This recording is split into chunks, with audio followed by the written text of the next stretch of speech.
It's hard to say exactly when things started feeling off with Nina. Maybe it was a slow, creeping change that slipped by too quietly for me to notice, or maybe I was just too absorbed in my own daily grind to catch on. But then, all at once, it was like a glaring crack in a window that you can't help but keep staring at. Nina began staying late at work more than usual, and I don't mean the occasional late night, this was constant.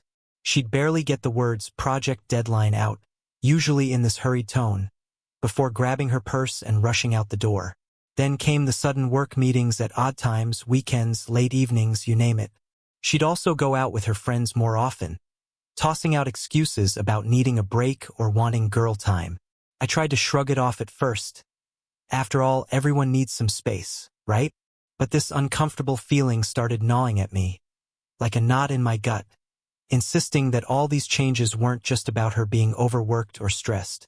Our conversations started feeling empty, just words tossed back and forth without any real meaning.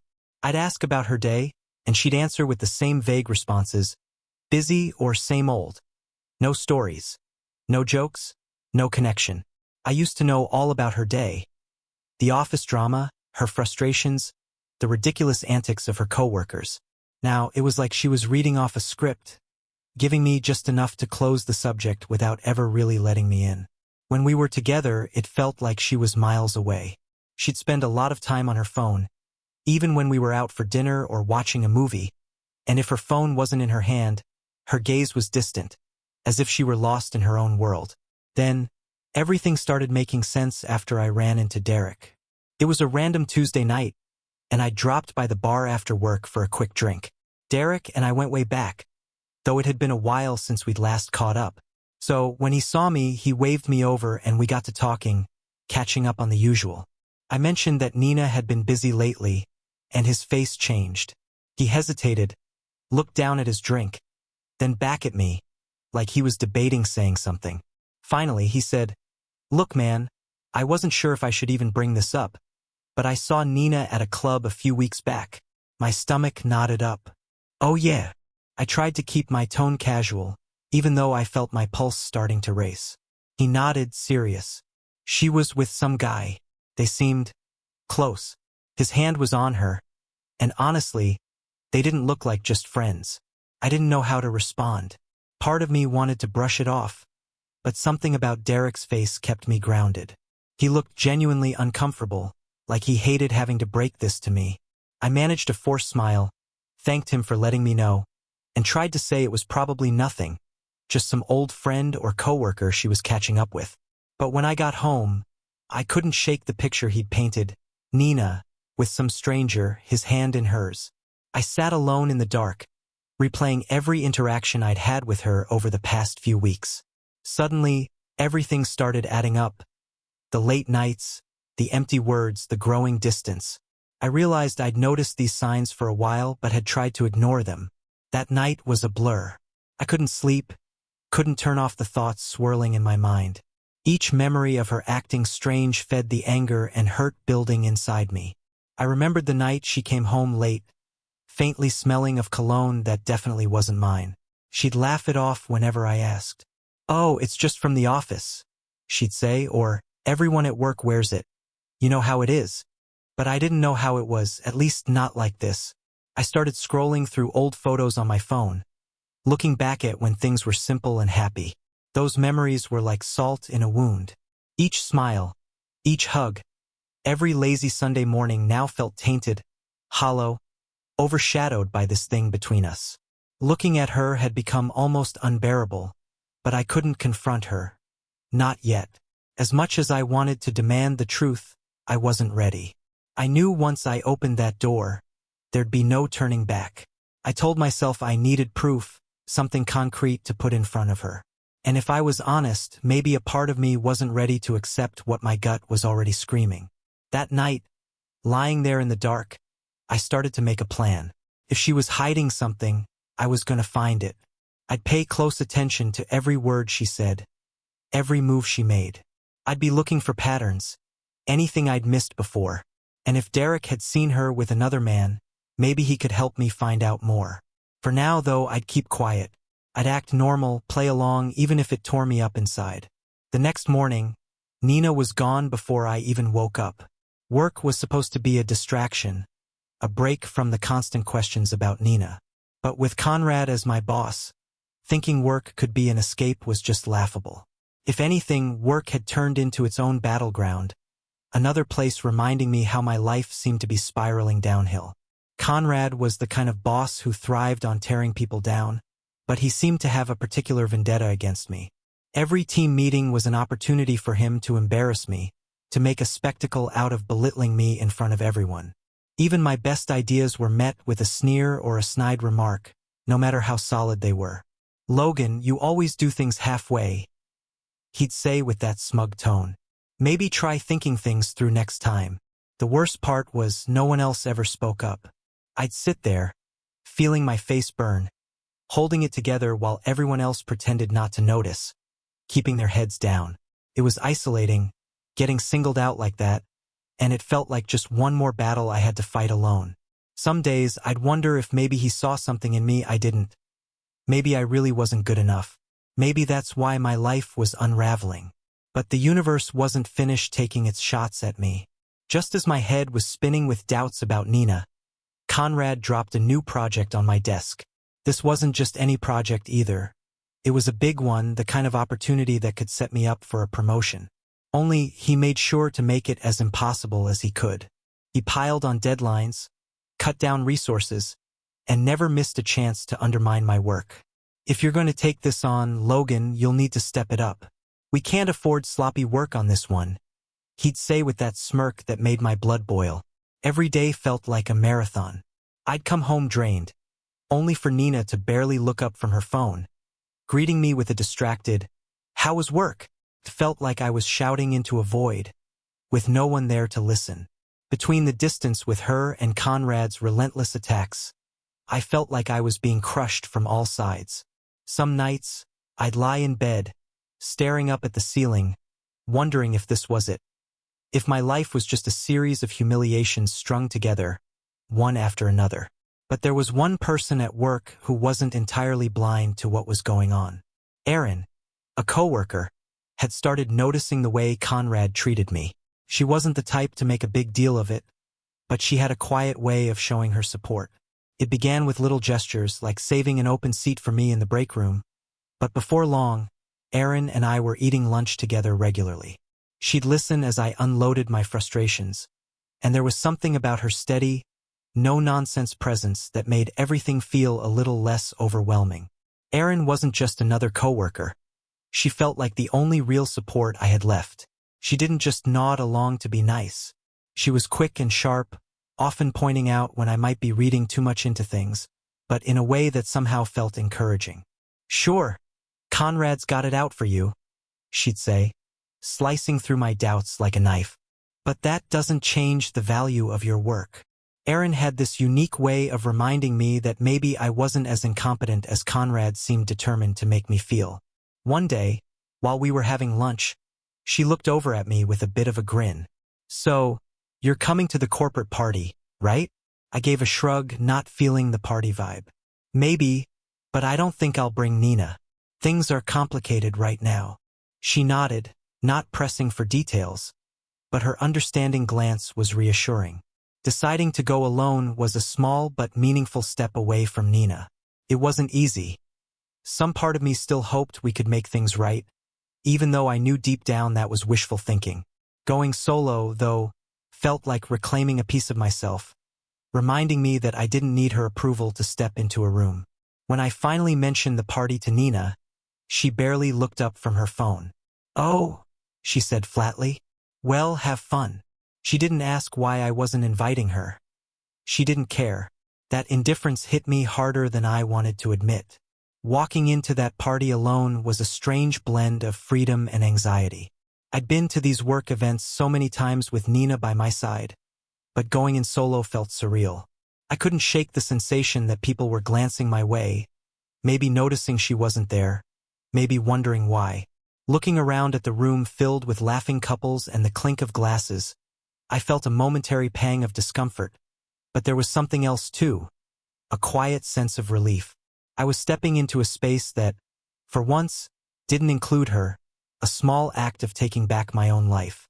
The evening moved along as corporate events tend to. Awkward small talk, laughter that didn't quite reach anyone's eyes. I kept mostly to myself, nursing a drink and nodding as coworkers introduced their spouses and rehashed the same stories. For the first time, though, I noticed how rehearsed it all felt.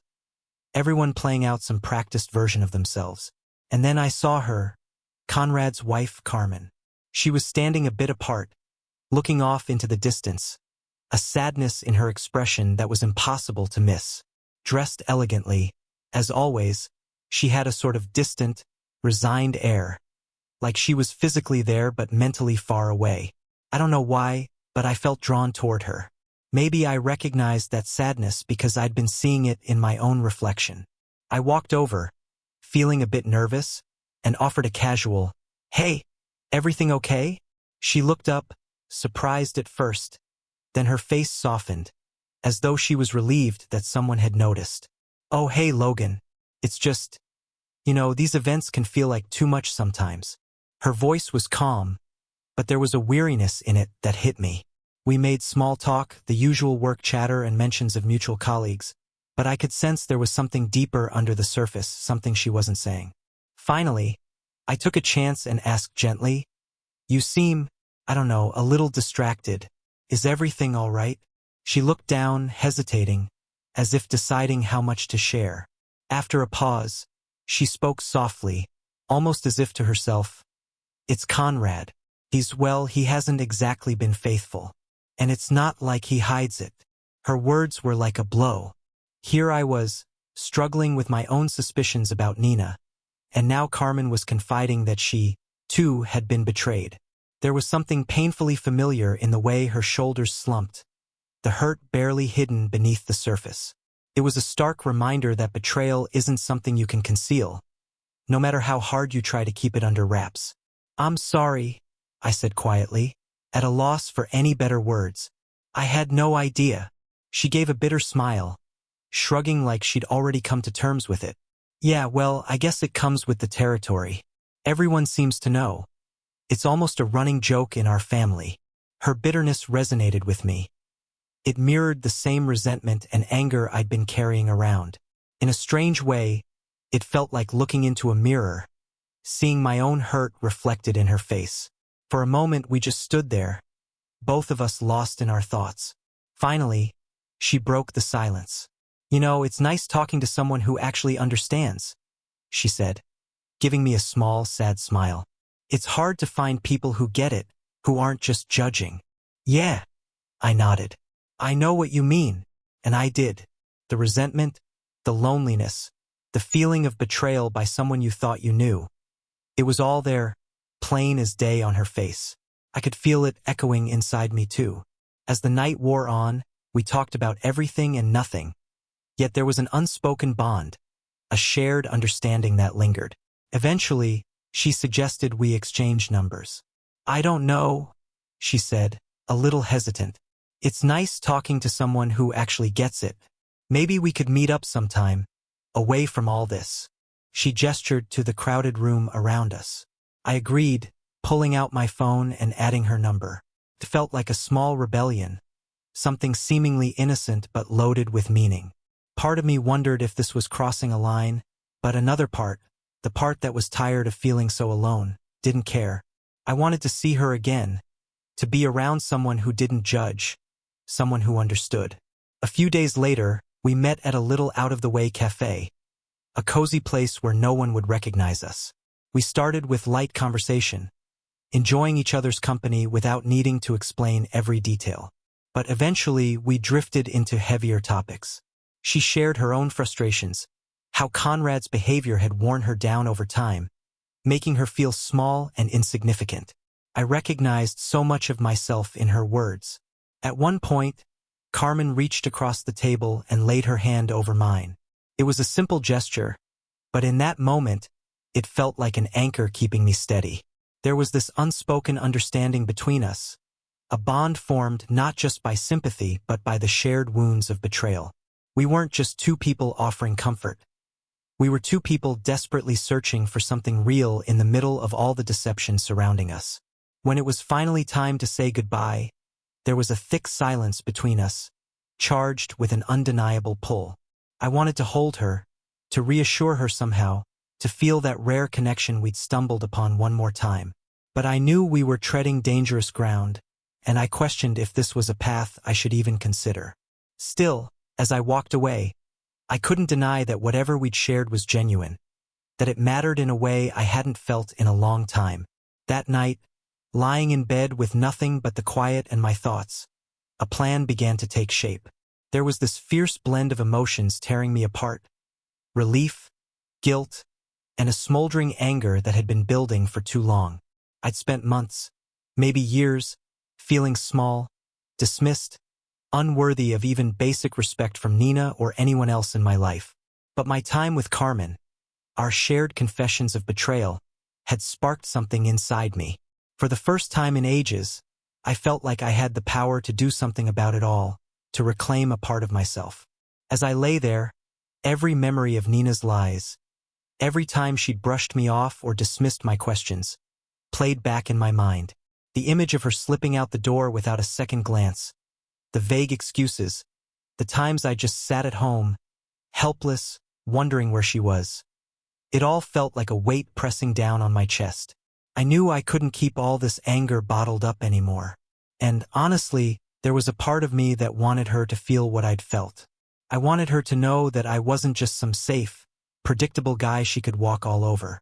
But this needed to be more than a simple confrontation. I wanted her to feel the regret of every lie, every deception. And I wanted Conrad to understand he wasn't as untouchable as he'd made himself out to be. So, over the next few days, I started gathering everything I needed, every shred of proof, every detail. I combed through Nina's messages, saved every suspicious text, and even got a few photos from Derek that showed her with that guy at the club. The more I pieced things together, the stronger my resolve became. This wasn't just about getting back at her. It was about reclaiming my self-worth, proving to myself that I could stand up for what I deserved. I was done being the guy who just accepted things. Once I had everything ready, I decided on how I'd confront her. I'd take Nina to a nice restaurant, let her think it was just a casual night out. The anticipation was almost exhilarating. I wanted to see her reaction, to watch her face crumble when she realized her lies were finally exposed. When the night came, I kept my cool, acting like it was any other evening.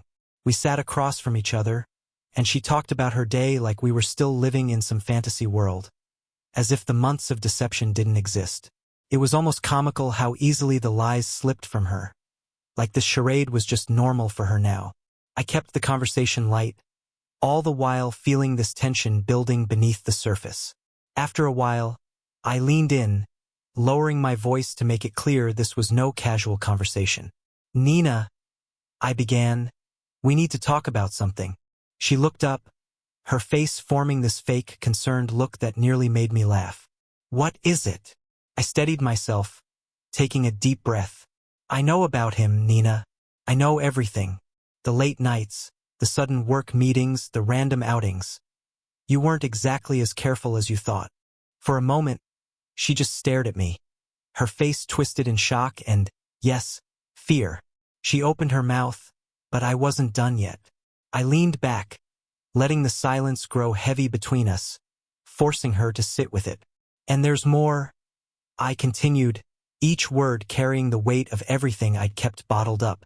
"I've spoken to Conrad's wife.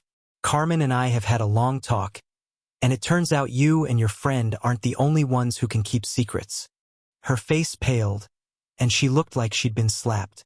She opened her mouth, then shut it, completely speechless. Watching her unravel, seeing her cool facade crumble, was strangely satisfying. For once, I was the one with the upper hand. After a tense pause, she finally stammered, "You, what are you talking about?" I didn't." Her voice trailed off, and I could see her struggling, realizing her web of lies had come undone. I didn't give her any more answers. I just watched her flounder, feeling a strange sense of freedom as I finally saw her for who she truly was. And in that moment, I knew I was done. There was no coming back from this. The next day at work, it was Conrad's turn. This wasn't just about Carmen or Nina. This was about showing him that his power was a myth. I made a point of being in his line of sight all day, dropping hints that were subtle but unmistakable. At first, he didn't catch on, but as I slipped Carmen's name into our conversation, I could see his expression shift. Finally, during a meeting, I made a passing comment about our mutual friend. The realization hit him like a slap. The horror was plain on his face. He knew I'd crossed a line he'd never expected. Seeing his mask crack, watching the arrogant composure he always had fade, was worth every anxious moment I'd endured leading up to this. He tried to act unaffected, to keep things professional, but it was too late. The simmering anger and fear in his eyes told me everything I needed to know. For once, he knew he wasn't the only one who could play dirty. I walked out of that office feeling lighter, like I'd finally broken free from their control. After that night at the restaurant, it was like Nina finally grasped the full extent of what she'd done. For the first time, I saw her stripped of all her confidence, her bravado completely shattered. She stopped trying to lie or make excuses, and instead, the calls and texts started coming in. Messages about making things work, trying again. But I was finished. The betrayal was too deep, the trust irreparably broken. There was no going back. I told her I wanted a divorce, and I meant it. At first, Nina refused to believe I was serious. She seemed convinced that I'd eventually give in, that we'd just sweep all the mess under the rug and pretend it hadn't happened. But when I stayed firm, refusing to engage in her little game of charm, her tone shifted. Desperation crept in, then anger, and finally, the harsh reality set in for her. This divorce was happening, whether she liked it or not. The discussions over the divorce terms quickly became a nightmare. Every conversation felt like a full-on battle. She hurled accusations at me, tried to twist the story, and even dredged up memories of our past. The good times, as if they were some magic spell that could make me forget her lies.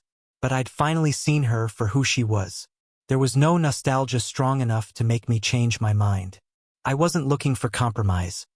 I was focused on moving forward, however grueling the process might be. Hiring a lawyer was my next move. I needed someone on my side who could handle the relentless back and forth and manage Nina's endless attempts to manipulate and regain control. Every meeting was tense, filled with resentment and barely concealed bitterness. Nina knew just how to press my buttons, bringing up moments from our marriage in an attempt to pull me back in. She'd mention memories, twisting them as if they somehow proved there was still something worth saving. "Don't you remember that trip to the lake?" she'd ask, that familiar, calculated charm seeping into her voice. "We were so happy, Logan. Are you really willing to throw all of that away?" I'd just look at her, seeing through the performance. "Nina, if you actually wanted to keep those memories intact, maybe you should have thought of that before sneaking around." The process dragged on, each new meeting more contentious than the last. We'd dig in our heels, raising voices, refusing to back down. I'd leave every session feeling drained, like I'd been run through a gauntlet, but my resolve never faltered.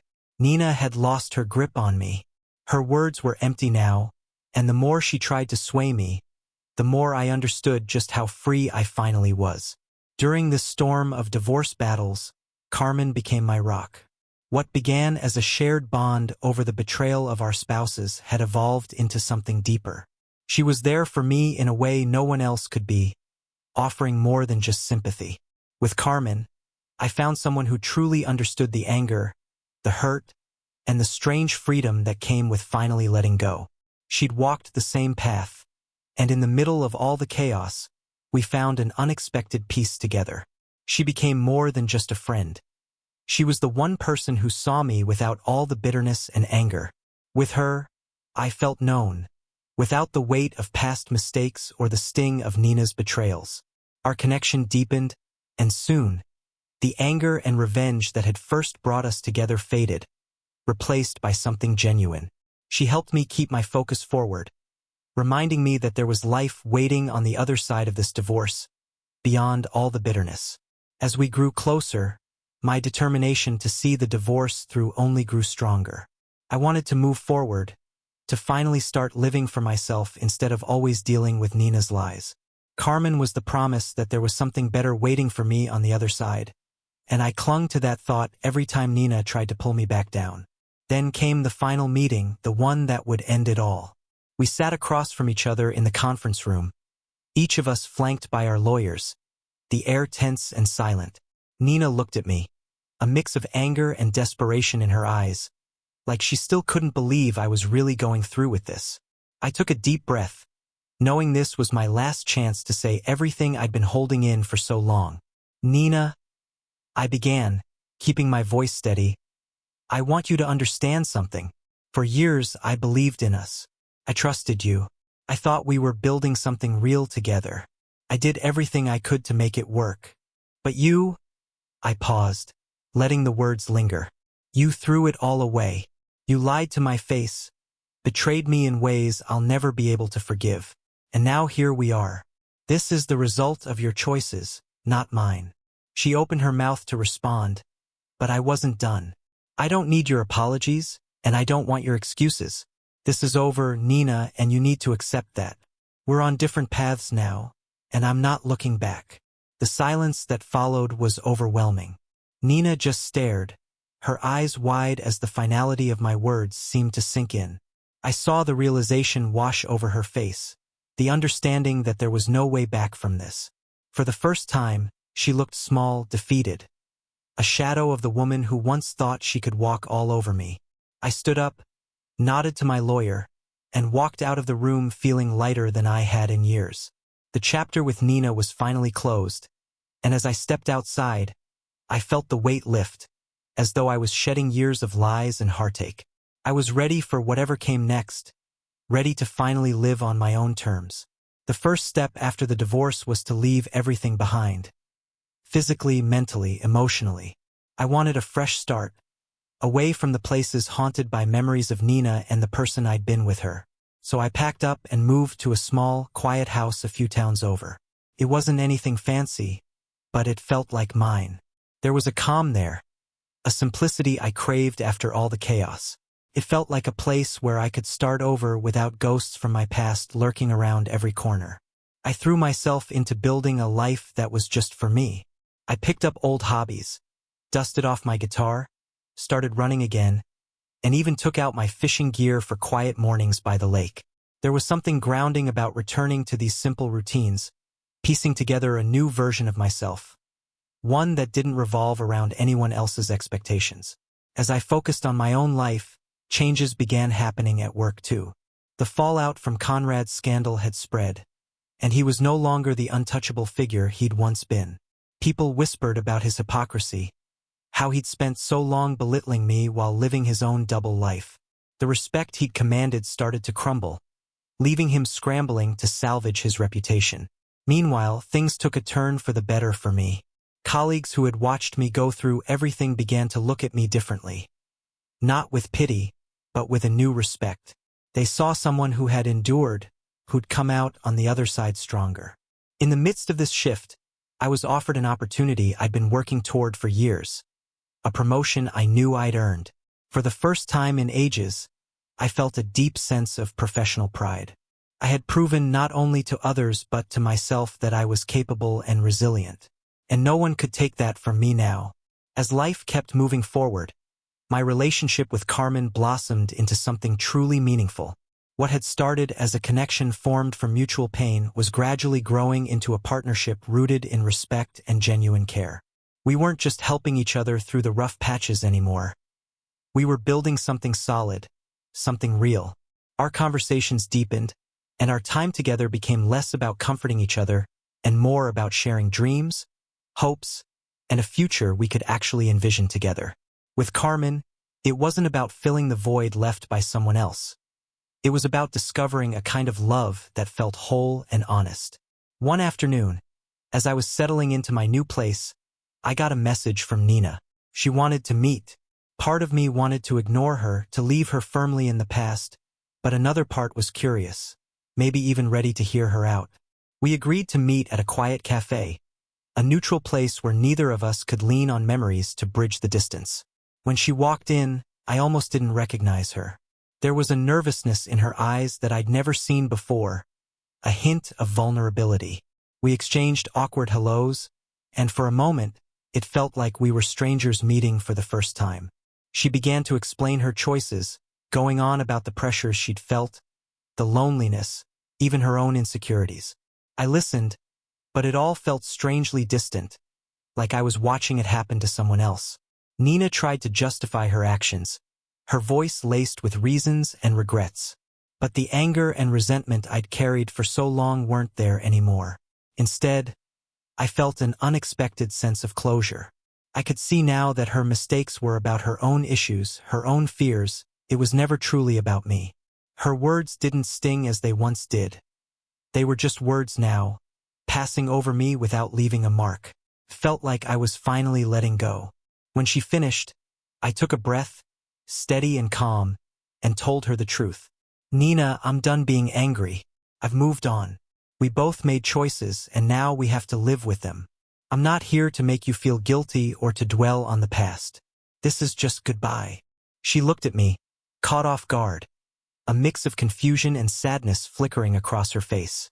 Maybe she'd hoped for an argument or some dramatic closure, but I wasn't the same person anymore. The chapter was over, and I had no intention of reopening it. After that meeting, I walked out of the cafe feeling lighter, as though I'd finally shed the last traces of that painful time. Nina was part of my past now, and that's exactly where she would stay. That evening, I met up with Carmen. We spent the night together quietly, not needing to fill every moment with conversation. There was a warmth between us, a comfortable silence that didn't demand explanations or apologies. Sitting there, just enjoying each other's presence, I realized that this was the life I'd fought so hard for. A life free from lies, free from manipulation, filled only with things I'd chosen to bring into it. This was my new beginning, my clean slate, and for the first time in what felt like forever, I was at peace. Life with Carmen wasn't perfect, of course. We both carried scars. Both had baggage from our past relationships. But the difference was we were open about it. We talked about our mistakes, our fears, and the things that had once made us feel so small.